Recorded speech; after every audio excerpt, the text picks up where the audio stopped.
ਅੱਜ श्री गुरु अर्जन देव जी के शहीदी दिवस ते सारे रल के आपां फतेह बुलाइए। वाहिगुरू जी का खालसा, वाहिगुरू जी की फतेह। अज साडे मोदी सरकार दे 8 साल पूरे होने तो बाद सारी विधान सभा दे विच साडी सरकार दी जिहड़ी 8 साल दी रिपोर्ट कार्ड कारगुजारियां ने उहदे सदके असीं ये प्रेस कॉन्फ्रेंस रखी है। साडे प्रदेश के महामंत्री श्री सुभाष शर्मा जी, डॉक्टर सुभाष शर्मा जी इस प्रेस कॉन्फ्रेंस में संबोधन करेंगे। नाल साडे सुशील राणा जी डिस्ट्रिक्ट प्रधान बीजेपी, कमल सैनी जी साडे खरड़ हल्के तो विधायक, जग्गी औजला जी साडे महामंत्री जिले दे, और सुखविंदर सोढी जी गोल्डी जी उर्फ गोल्डी जी अपने साडे विधान सभा आनंदपुर हल्के दे इन्हां नूं प्रभारी लाया गया आने वाली लोक सभा चोणां दे मद्देनज़र। एक बारी फिर तुहाडा सारिआं दा जी आया।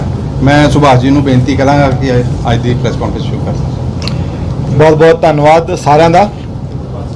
अज श्री गुरु अर्जन देव जी महाराज की शहादत दिन है, सो उन्हां दी लासानी जिहड़ी शहादत हुई है, भारतीय जनता पार्टी उस शहादत नूं प्रणाम भी करती है और गुरु महाराज के चरणों अगे प्रार्थना भी करती है कि पंजाब ते उन्हां दा मेहर भरिया हत्थ बनिया रहे। अज की जिहड़ी प्रेस वार्ता है वो नरेंद्र मोदी सरकार के 8 साल पूरे होने ते जो प्राप्तियां नरेंद्र मोदी जी की सरकार दियां 8 साल च रहियां, उन्हां प्राप्तियां नूं मीडिया के माध्यम नाल मोहाली दी और पंजाब की जनता के सामने लैके आउण लई प्रेस वार्ता है। इसकी शुरुआत मैं करांगा कि जिस प्रकार हिंदुस्तान एक वड्डी आर्थिक ताकत दुनिया च बन रहा है, परसों ही आंकड़े जारी किए हैं। हिंदुस्तान की जिहड़ी 2021-22 की ग्रोथ रेट है GDP की वो 8.2% रही है। और जिन्ने वड्डे देश ने, चाहे वो चीन है, चाहे वो फ्रांस है, चाहे वो जापान है, चाहे वो अमरीका है, उन्हां सारियां नालों ज़्यादा तेज गति नाल हिंदुस्तान की अर्थव्यवस्था वधी है। कोरोना काल के 2 साल के बावजूद जिस तेजी नाल हिंदुस्तान वध रहा है, हिंदुस्तान की अर्थव्यवस्था अगे वध रही है। मैं समझदा कि नरेंद्र मोदी जी की सरकार नूं 8 साल जिहड़ा उन्होंने काम किया है उहदा एक प्रमाण है कि जो पूरी दुनिया चिंतित है कोरोना काल के कारण, उदों हिंदुस्तान 8.2% की ग्रोथ रेट नाल अगे वध रहे। और सिर्फ ग्रोथ रेट वध रही है ऐसा नहीं है। अगर असी इकोनॉमी के बाकी पहलुओं वाल झात मारते हैं, नज़र मारते हैं, तो सानू ध्यान चाहता है कि इस वेले हिंदुस्तान कोल $600 बिलियन के रिकॉर्ड फॉरन रिजर्व ने।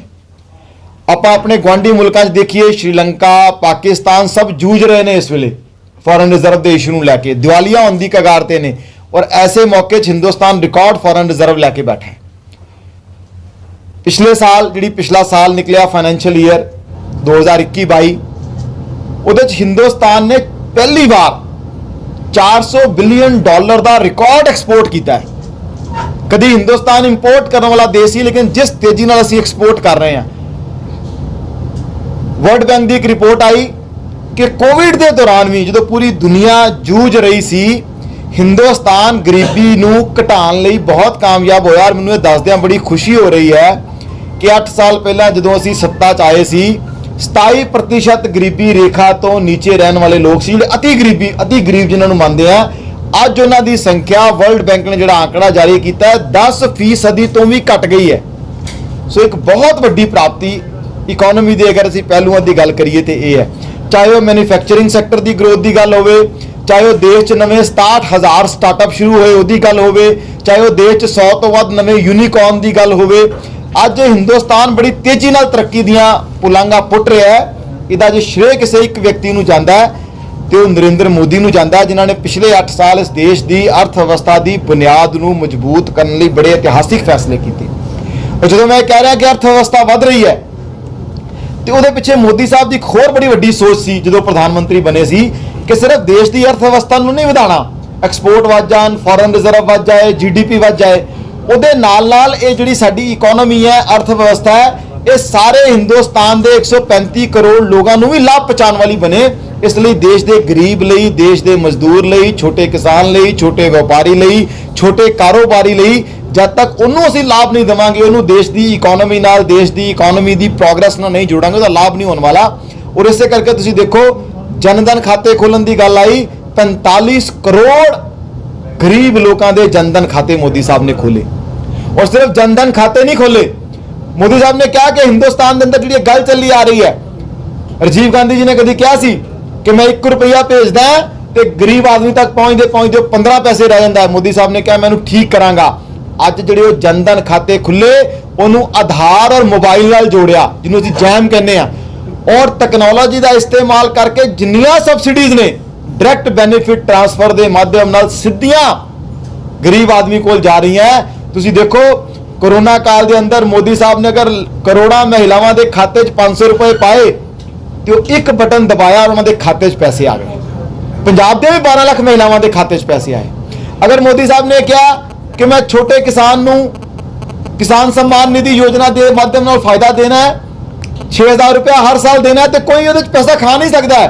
एक बटन मोदी साहब ने दबाया, परसों 23,000 करोड़ रुपया 11 करोड़ किसानों के खाते चला गया और हुण तक 2 लाख करोड़ तो ज्यादा पैसे किसानों के खाते पाए जा चुके हैं। ये जो डायरैक्ट बेनिफिट ट्रांसफर की सरकार की योजना सी, जनधन आधार और मोबाइल नूं जोड़ के जिहड़ी मोदी साहब ने विकसित की, मेरे तुहाडे टैक्स पेयर का पैसा जिहड़ा विचोलीए खा जाते सी, भ्रष्ट लोग खा जाते सी, अधिकारी खा जाते सी, सीधा अज गरीब आदमी दे कोल सीधा पहुंच रहा है। ये बहुत वड्डी सफलता है। जिथे अर्थव्यवस्था मजबूत हो रही है उत्थे हिंदुस्तान का आम आदमी भी आर्थिक रूप नाल मजबूत हो रहा है। गरीब कल्याण योजना की गल आई, 80 करोड़ लोगों नूं अन्न सरकार दे रही है। इस वे कोई भुखा नहीं सोएगा। और देखो कोरोना काल के अंदर असीं देखिया ਵੱਡੇ ਵੱਡੇ यूरोपीयन कंट्रीज च अमीर देशों च भी लोगों को दिक्कत आई।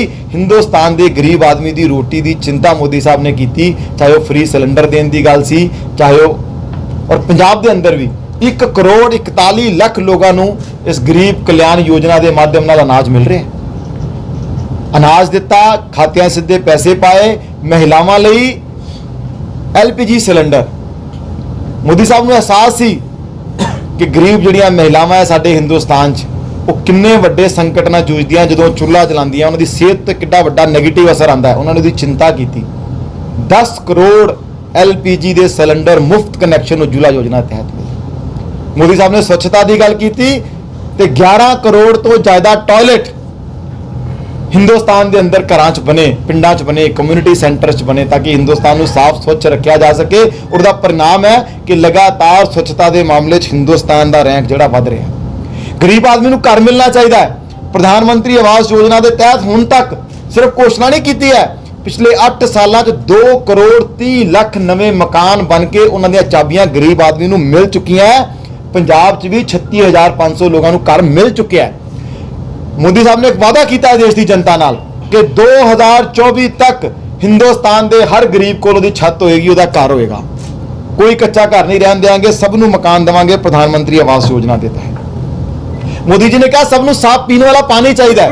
अभी सिर्फ आंकड़ियां की जादूगरी नहीं की कि GDP बढ़ा दो, फॉरेन रिजर्व बढ़ा दो, हर घर तक साफ जल पहुंचाना। सो स्वच्छ जल मिशन की योजना, हर घर जल योजना शुरू हुई।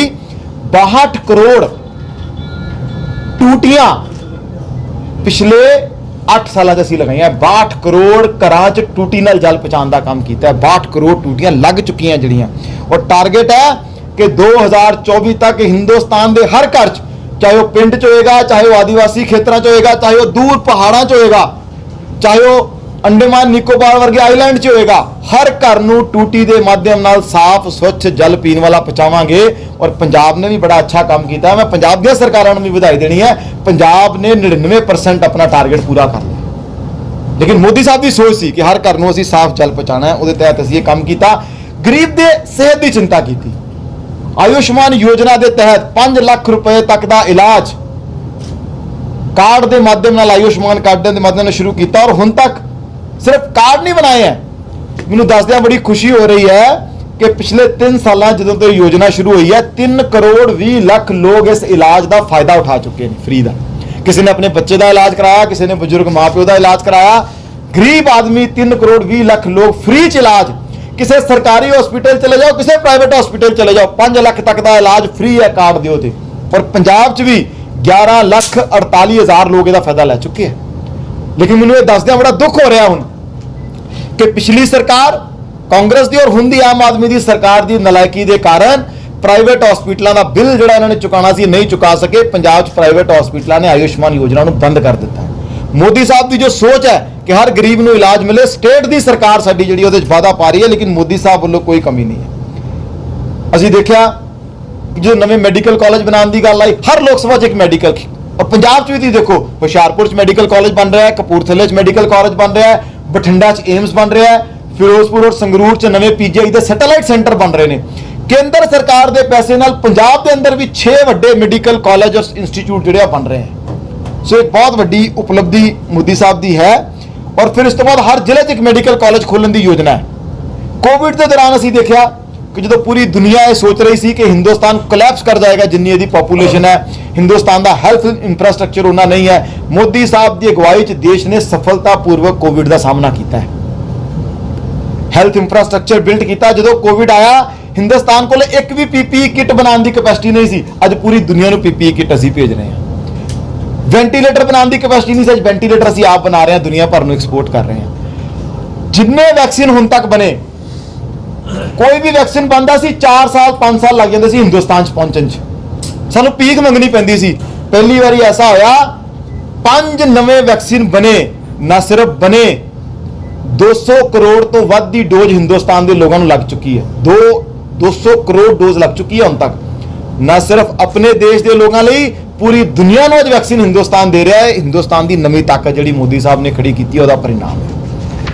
ਮਿੱਤਰੋ, ਮੈਂ ਕਿਸਾਨਾਂ ਦੀ ਗੱਲ ਕੀਤੀ, ਕਿਸਾਨ ਨਿਧੀ ਯੋਜਨਾ ਦੀ ਗੱਲ ਕੀਤੀ, ਚਾਹੇ ਉਹ ਫਸਲ ਬੀਮਾ ਯੋਜਨਾ ਹੈ, ਹੁਣ ਤੱਕ 37 ਕਰੋੜ ਕਿਸਾਨ ਇਸ ਫਸਲ ਬੀਮਾ ਯੋਜਨਾ ਨਾਲ ਜੁੜ ਗਏ हैं। ਚਾਹੇ ਉਹ ਐਮਐਸਪੀ ਦੀ ਗੱਲ ਹੈ, ਪਿਛਲੇ 8 ਸਾਲਾਂ 'ਚ ਲਗਾਤਾਰ ਐਮਐਸਪੀ ਦੇ ਵਧ ਰਹੀ ਹੈ, ਸਰਕਾਰੀ ਖਰੀਦ ਵੀ ਵਧ ਰਹੀ ਹੈ। ਸਰਕਾਰੀ ਮੰਡੀਆਂ ਲਈ 1 ਲੱਖ ਕਰੋੜ ਰੁਪਇਆ ਇਨਫਰਾਸਟ੍ਰਕਚਰ ਲਈ ਮੋਦੀ ਸਾਹਿਬ ਨੇ ਖਰਚ ਕੀਤਾ ਹੈ। ਚਾਹੇ ਉਹ ਨੀਮ ਕੋਟਡ ਯੂਰੀਆ ਦੀ ਗੱਲ ਹੈ, ਚਾਹੇ ਉਹ ਡੀਏਪੀ ਦੀ ਦੇਖੋ, ਡੀਏਪੀ 'ਚ ਇਸ ਵੇਲੇ 1500 रुपए प्रति क्विंटल सरकार सब्सिडी दे रही है। इंटरनेशनल प्राइस वादे है, सरकार उन्हें पैसे सब्सिडी दे दी ताकि किसान वीरां नूं डीएपी महंगी ना मिले। सो ऐसे कई योजनावां, महिलावां लई कई योजनावां, चाहे वो स्टार्टअप योजना की गल है, चाहे वो स्टैंडअप योजना की गल है। खास करके मैं मुद्रा योजना का इत्थे जिक्र करना है। मुद्रा योजना के तहत मोदी साहब ने कहा कि हरेक गरीब आदमी नूं 50,000 तो लैके 5 लाख रुपए तक का लोन बिना किसी बैंक गारंटी दे देंगे। कोई बैंक गारंटी नहीं चाहिए। तुसीं छोटा काम धंधा करना है, ਤੁਹਾਨੂੰ ਅਸੀਂ ਲੋਨ ਦੇਾਂਗੇ। ਔਰ ਹੁਣ ਤੱਕ 14 ਕਰੋੜ ਤੋਂ ਵੱਧ ਹਿੰਦੁਸਤਾਨ ਦੇ ਲੋਕ ਉਸ ਲੋਨ ਨੂੰ ਲੈ ਕੇ ਆਪਣਾ ਰੁਜ਼ਗਾਰ ਸ਼ੁਰੂ ਕਰ ਚੁੱਕੇ ਹਨ। 14 ਕਰੋੜ ਲੋਨ ਸੈਂਕਸ਼ਨ ਹੋ ਚੁੱਕੇ ਹੈ, ਜੋ ਆਰਬੀਆਈ ਨੇ ਡਾਟਾ ਜਾਰੀ ਕੀਤਾ ਹੈ। ਹੁਣ 에ਅਰਪੋਰਟਸ ਦੀ ਗੱਲ ਕਰ ਲਈਏ, ਇੰਫਰਾਸਟ੍ਰਕਚਰ ਦੀ ਗੱਲ ਕਰ ਲਈਏ, ਪਿਛਲੇ ਸਮੇਂ ਜਦੋਂ ਅਸੀਂ ਸਰਕਾਰ 'ਚ ਆਏ ਸੀ 3.5 ਕਿਲੋਮੀਟਰ ਰੋਜ਼ ਦੀ ਸੜਕ ਬਣਦੀ ਸੀ 2014 ਤੱਕ। ਅੱਜ 34 ਕਿਲੋਮੀਟਰ रोज सड़क बन रही है। तुझे अंतर देखो, 3.5 किलोमीटर बनती सी, 10 गुना ज्यादा रोज सड़क बन रही है। तुझे पंजाब देख लो, ਤੁਹਾਡੇ ਜੋ ਬਹੁਤ ਸਾਰੇ ਲੋਕਾਂ ਨੇ ਪ੍ਰੈਸ ਕਾਨਫਰੰਸ ਸੁਣੀ ਹੋਗੀ ਨਵਜੋਤ ਸਿੱਧੂ ਜਦੋਂ ਬਠਿੰਡੇ ਗਏ, ਉਹਨਾਂ ਕਹਾ ਮੈਂ 2.5 ਘੰਟੇ 'ਚ ਬਠਿੰਡੇ ਆ ਗਿਆ। ਧੰਨਵਾਦ ਆ ਗਡਕਰੀ ਸਾਹਿਬ ਨੂੰ। ਅੱਜ ਤੁਸੀਂ ਪੰਜਾਬ 'ਚ ਆਪਾਂ ਸਭ ਲੋਕ ਵਿਚਰਦੇ ਆ। ਅੱਜ ਪੰਜਾਬ ਦੇ ਅੰਦਰ ਕੋਈ ਹਾਈਵੇ ਐਸਾ ਨਹੀਂ ਹੈ, ਨੈਸ਼ਨਲ ਹਾਈਵੇ, ਜਿੱਥੇ ਅੱਜ ਜੋ ਫਲਾਈਓਵਰ ਨਹੀਂ ਹੈ, ਜਿੱਥੇ ਅੱਜ ਹਾਈਵੇ ਨਹੀਂ ਬਣ ਰਹੇ। ਜਿਹੜਾ ਨਵਾਂ ਹਾਈਵੇ ਬਣ ਰਿਹਾ ਅੰਮ੍ਰਿਤਸਰ ਤੋਂ ਲੈ ਕੇ ਕਾਂਡਲਾ ਤੱਕ, ਜਿਹੜਾ ਨਵਾਂ ਹਾਈਵੇ ਬਣ ਰਿਹਾ ਦਿੱਲੀ ਤੋਂ ਲੈ ਕੇ ਕਟਰਾ ਤੱਕ, ਇਹ ਸਾਰੇ ਜਿਹੜੇ ਐਕਸਪ੍ਰੈਸਵੇ ਬਣ ਰਹੇ ਨੇ ਪੰਜਾਬ ਦੀ ਅਰਥ ਵਿਵਸਥਾ ਨੂੰ ਅੱਗੇ ਲੈ ਕੇ ਜਾਣਗੇ। ਉਡਾਨ ਯੋਜਨਾ ਤਹਿਤ ਨਵੇਂ 에ਅਰਪੋਰਟ ਬਣੇ, ਪੰਜਾਬ 'ਚ ਵੀ ਬਣੇ। ਅਸੀਂ ਫਗਵਾੜੇ 'ਚ ਨਵਾਂ 에ਅਰਪੋਰਟ ਸ਼ੁਰੂ ਕੀਤਾ, ਆਦਮਪੁਰ 'ਚ ਅਸੀਂ ਪਠਾਨਕੋਟ ਨਵਾਂ 에ਅਰਪੋਰਟ ਸ਼ੁਰੂ ਕੀਤਾ, ਅਸੀਂ ਲੁਧਿਆਣੇ 'ਚ ਨਵਾਂ 에ਅਰਪੋਰਟ ਸ਼ੁਰੂ ਕੀਤਾ, ਮੋਹਾਲੀ 'ਚ ਇੰਟਰਨੈਸ਼ਨਲ 에ਅਰਪੋਰਟ ਸ਼ੁਰੂ ਕੀਤਾ। ਐਸੇ 80 ਨਵੇਂ ਹਵਾਈ ਅੱਡੇ ਅਸੀਂ ਪਿਛਲੇ 5 ਸਾਲਾਂ 'ਚ ਬਣਾਏ ਆ। ਮੈਟਰੋ ਦੀ ਗੱਲ ਕਰੀਏ ਤਾਂ 67 ਕਿਲੋਮੀਟਰ ਰੋਜ਼ ਵੱਡੇ ਸ਼ਹਿਰਾਂ 'ਚ ਮੈਟਰੋ ਦਾ ਕੰਮ ਚੱਲ ਰਿਹਾ ਹੈ। ਸੋ ਹਿੰਦੁਸਤਾਨ ਜਿਸ ਤੇਜ਼ੀ ਨਾਲ ਅੱਗੇ ਵਧਿਆ, ਚਾਹੇ ਉਹ ਅਰਥ ਵਿਵਸਥਾ ਦੀ ਗੱਲ ਹੋਵੇ, ਚਾਹੇ ਲੋਕਾਂ ਨੂੰ ਗਰੀਬੀ ਤੋਂ ਉੱਪਰ ਉਠਾਉਣ ਦੀ ਗੱਲ ਹੋਵੇ, ਚਾਹੇ ਲੋਕਾਂ ਦੀ ਸਿਹਤ ਦੀ ਗੱਲ ਹੋਵੇ, ਇਹਦੇ ਨਾਲ ਹਿੰਦੁਸਤਾਨ ਦੀ ਦੁਨੀਆ 'ਚ ਸਾਖ ਵੀ ਵਧਾਈ ਹੈ ਮੋਦੀ ਸਾਹਿਬ। ਅੱਜ ਹਿੰਦੁਸਤਾਨ ਦੇ ਪਾਸਪੋਰਟ ਦੀ ਕੀਮਤ ਜਾ ਕੇ ਜਿਹੜੇ ਹਿੰਦੁਸਤਾਨ ਦੇ ਬਾਹਰ ਦੇ ਲੋਕਾਂ ਨੂੰ ਪੁੱਛੋ, ਮੋਦੀ ਸਾਹਿਬ ਦੁਨੀਆ 'ਚ ਕਿਤੇ ਵੀ ਜਾਂਦੇ ਆ, ਹਜ਼ਾਰਾਂ ਲੋਕ ਕਿਉਂ ਮਿਲਣ ਆਉਂਦੇ ਆ? ਉਹ ਲੋਕ ਜਿਹੜੇ ਉੱਥੇ ਰਹਿੰਦੇ ਆ, ਉੱਥੇ ਉਹਨਾਂ ਨੂੰ ਇੱਜ਼ਤ ਮਿਲਣੀ ਸ਼ੁਰੂ ਹੋਈ ਹੈ। ਇਹ ਜਿਹੜੀ ਹਿੰਦੁਸਤਾਨ ਦੀ ਸਾਖ ਦੁਨੀਆ 'ਚ ਵਧੀ ਹੈ। ਤੁਸੀਂ ਦੇਖੋ, ਚਾਹੇ ਇਰਾਕ ਸਾਡੀਆਂ ਨਰਸਾਂ ਫਸੀਆਂ, ਚਾਹੇ ਅਫਗਾਨਿਸਤਾਨ ਦੇ ਅੰਦਰ ਅਸੀਂ ਦੇਖਿਆ ਤਾਲਿਬਾਨ ਸਾਡੇ ਹਿੰਦੂ ਸਿੱਖ ਭਰਾਵਾਂ ਨੂੰ ਬਾਹਰ ਕੱਢ ਕੇ ਲੈ ਕੇ ਆਏ, ਚਾਹੇ ਹੁਣ ਯੂਕਰੇਨ 'ਚੋਂ 30,000 ਤੋਂ ਜ਼ਿਆਦਾ ਹਿੰਦੁਸਤਾਨੀਆਂ ਨੂੰ ਕਿਸੇ ਦੁਨੀਆ ਦੇ ਦੇਸ਼ ਨੇ ਏਡਾ ਵੱਡਾ ਆਪਰੇਸ਼ਨ ਨਹੀਂ ਚਲਾਇਆ। ਅਮਰੀਕਾ ਨਹੀਂ ਕੱਢ ਸਕਿਆ ਆਪਣੇ ਨਾਗਰਿਕਾਂ ਨੂੰ, ਚੀਨ ਨਹੀਂ ਕੱਢ ਸਕਿਆ, ਜਿਹੜੇ ਆਪਣੇ ਆਪ ਨੂੰ ਏਡੀਆਂ ਵੱਡੀਆਂ ਸੁਪਰ ਪਾਵਰ ਮੰਨਦੀਆਂ। ਹਿੰਦੁਸਤਾਨ ਦੀ ਸਰਕਾਰ 30,000 ਲੋਕਾਂ ਨੂੰ ਯੂਕਰੇਨ ਤੋਂ ਸਹੀ ਸਲਾਮਤ ਆਪਣੇ ਬੱਚਿਆਂ ਨੂੰ, ਨਾਗਰਿਕਾਂ ਨੂੰ ਕੱਢ ਕੇ ਲੈ ਕੇ ਆਈ। ਔਰ ਸਿਰਫ ਆਪਣਿਆਂ ਨੂੰ ਨਹੀਂ ਕੱਢ ਕੇ ਲੈ ਕੇ ਆਈ, ਬਹੁਤ ਸਾਰੇ ਦੇਸ਼ਾਂ ਦੇ ਨਾਗਰਿਕਾਂ ਨੂੰ ਕੱਢਣ ਦਾ ਕੰਮ ਹਿੰਦੁਸਤਾਨ ਦੇ ਜ਼ਿੰਮੇ ਹੈ। ਅੱਜ ਕੋਈ ਵੀ ਅੰਤਰਰਾਸ਼ਟਰੀ ਮੁੱਦਾ ਆਉਂਦਾ ਹੈ, ਚਾਹੇ ਉਹ ਇਨਵਾਇਰਨਮੈਂਟ ਦਾ ਆਉਂਦਾ ਹੈ, ਚਾਹੇ ਉਹ ਟੈਰਰਿਜ਼ਮ ਦਾ ਆਉਂਦਾ ਹੈ, ਚਾਹੇ ਦੁਨੀਆ 'ਚ ਜੰਗਾਂ ਦਾ ਮੁੱਦਾ ਆਂਦਾ ਹੈ, ਪੂਰੀ ਦੁਨੀਆ ਦੇ ਵਿਕਸਿਤ ਦੇਸ਼ ਹਿੰਦੁਸਤਾਨ ਵੱਲ ਦੇਖਦੇ ਆ ਕਿ ਮੋਦੀ ਸਾਹਿਬ ਦਾ ਕੀ ਸਟੈਂਡ ਹੈ, ਹਿੰਦੁਸਤਾਨ ਦਾ ਕੀ ਸਟੈਂਡ ਹੈ, ਹਿੰਦੁਸਤਾਨ ਕੀ ਮਦਦ ਕਰੇਗਾ। ਅਸੀਂ ਯੂਕਰੇਨ ਯੁੱਧ 'ਚ ਵੀ ਦੇਖਿਆ, ਰੂਸ ਯੂਕਰੇਨ ਦੇ ਯੁੱਧ 'ਚ ਹਿੰਦੁਸਤਾਨ ਦੀ ਕਿੰਨੀ ਇੰਪੋਰਟੈਂਟ ਰੋਲ ਉੱਥੇ ਹੈ। ਸੋ ਇਹ ਸਾਰੀਆਂ ਚੀਜ਼ਾਂ ਪ੍ਰਤੀਕ ਨੇ ਕਿ ਪਿਛਲੇ 8 ਸਾਲਾਂ ਦੇ ਅੰਦਰ ਨਰਿੰਦਰ ਮੋਦੀ ਜੀ ਦੇ ਰਾਜ ਦੇ ਅੰਦਰ ਹਿੰਦੁਸਤਾਨ ਹਰ ਵਿਸ਼ੇ 'ਚ ਅੱਗੇ ਵਧ ਰਿਹਾ ਹੈ। ਔਰ ਮੈਂ ਪੰਜਾਬ ਦਾ ਖਾਸ ਕਰਕੇ ਜ਼ਿਕਰ ਕਰਾਂ, ਜਿਵੇਂ ਪਿਛਲੇ ਕੁਝ ਜਗ੍ਹਾ 'ਚ ਵੀ ਕੀਤਾ ਹੈ, ਪੰਜਾਬ ਲਈ ਜਿਹੜੇ ਕੰਮ ਮੋਦੀ ਸਾਹਿਬ ਨੇ ਇਤਿਹਾਸਿਕ ਕੀਤੇ, ਮੈਂ ਜ਼ਰੂਰ ਇੱਕ ਵਾਰੀ ਫਿਰ ਯਾਦ ਦਿਲਾਣੇ ਆ। ਜਦੋਂ ਮੋਦੀ ਸਾਹਿਬ ਦੀ ਸਰਕਾਰ ਬਣੀ, ਸਭ ਤੋਂ ਪਹਿਲੇ ਜਿਹੜੇ ਫੈਸਲੇ ਹੋਏ ਸਨ, ਇੱਕ ਫੈਸਲਾ ਆਇਆ ਸੀ ਕਿ 1984 ਦੇ ਦੰਗਿਆਂ ਦੇ ਖਿਲਾਫ ਅਸੀਂ SIT ਬਣਾ ਕੇ ਉਹਨਾਂ ਨੂੰ ਇਨਸਾਫ ਦੇਵਾਂਗੇ। 30 ਸਾਲ ਬੀਤ ਗਏ ਸੀ, ਲੋਕਾਂ ਨੇ ਇਨਸਾਫ ਦੀ ਉਮੀਦ ਛੱਡਤੀ ਸੀ, ਪੰਜਾਬ ਦੇ ਲੋਕਾਂ ਨੇ ਵੀ। 30 ਸਾਲਾਂ ਬਾਅਦ ਸਿੱਟ ਬਣੀ, ਫਾਈਲਾਂ ਖੁੱਲੀਆਂ, ਉਹੀ ਲੋਕ ਜੋ ਰਾਜ ਭੋਗ ਰਹੇ ਸੀ, ਜਿਨ੍ਹਾਂ ਨੂੰ ਕਾਂਗਰਸ ਨੇ MLA MP ਦੀਆਂ ਟਿਕਟਾਂ ਦੇ ਨਵਾਜਿਆ ਸੀ, ਅੱਜ ਉਹੀ ਸੱਜਣ ਕੁਮਾਰ ਵਰਗੇ ਲੋਕ ਜੇਲ੍ਹ ਦੀਆਂ ਸਲਾਖਾਂ ਦੇ ਅੰਦਰ ਹੈ। ਜਗਦੀਸ਼ ਟਾਈਟਲਰ ਵਰਗੇ ਲੋਕ ਜਿਹੜੇ ਆ ਉਹ ਸਜ਼ਾਵਾਂ ਭੁਗਤ ਰਹੇ। ਕਿਉਂ? ਹੋਰ ਵੀ ਜਾਣਗੇ। ਸੋ ਮੋਦੀ ਸਾਹਿਬ ਨੇ ਇਨਸਾਫ ਦਿੱਤਾ। ਕਰਤਾਰਪੁਰ ਸਾਹਿਬ ਦਾ ਕੋਰੀਡੋਰ ਖੋਲ੍ਹਿਆ, ਅੱਜ ਦੀ ਮੰਗ ਨਹੀਂ ਸੀ, ਅਸੀਂ ਤਾਂ ਆਜ਼ਾਦੀ ਤੋਂ ਬਾਅਦ ਹੀ ਮੰਗ ਕਰਦੇ ਰਹੇ ਹਾਂ ਕਿ ਸਾਨੂੰ ਦਰਸ਼ਨ ਦੀਦਾਰ ਦੀ ਖੁੱਲ੍ਹ ਮਿਲਣੀ ਚਾਹੀਦੀ ਹੈ ਗੁਰੂ ਧਾਮਾਂ ਦੀ।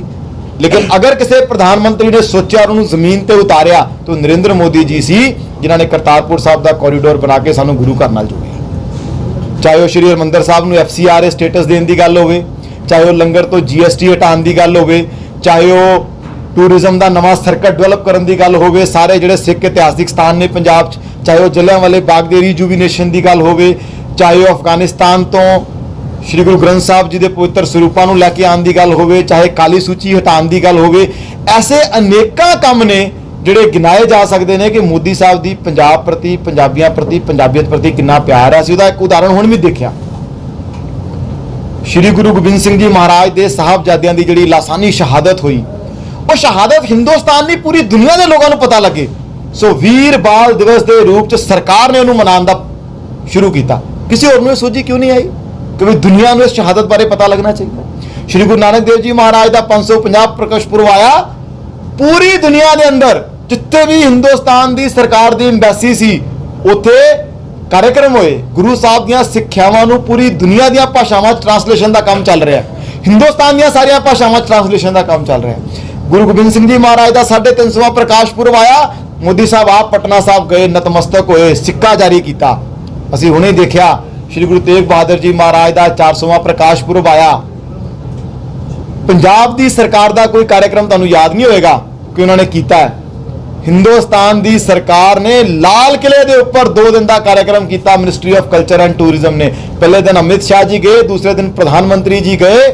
जिस लाल किले तो गुरु साहब की शहादत का फरमान होया सी, उस ही लाल किले च नगर कीर्तन सजे, उस ही लाल किले च गुरु साहब के जयकारे होए, उस ही लाल किले च उन्हां दे गुरबाणी के शब्द प्रसारित होए। अलौकिक दृश्य सी, मैं सीगा उत्थे।